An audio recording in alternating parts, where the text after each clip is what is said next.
कोंकणी, भोजपुरी अशा फिल्ममधनं काम केले. तर भोजपुरी फिल्म करत होतो.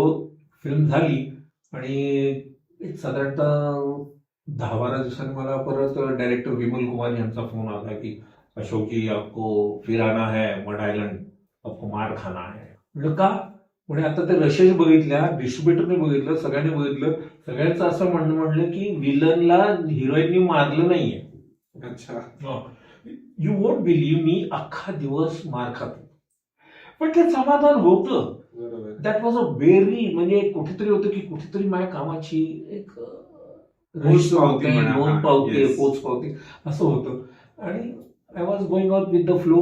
मग सिरियल मधनं मी फिल्म मध्ये आलो. जसं मगाशी म्हणालो 6 फिल्म केल्या. माझं भाग्य, मी आमिर खान बरोबर केलं, गुलशन गुरुवर बरोबर केलं, अमितजी बरोबर ऍड केल्या, असं बरंच काही केलं. It was my rich experience. मला हिंदी आणि इतर भाषांमध्ये खूप छान सपोर्ट मिळाला. नक्कीच. आणि तुम्ही आज आमच्या पॉडकास्टवर आलात, एवढ्या सगळ्या गोष्टी सांगितल्यात, त्यामुळे मला सुद्धा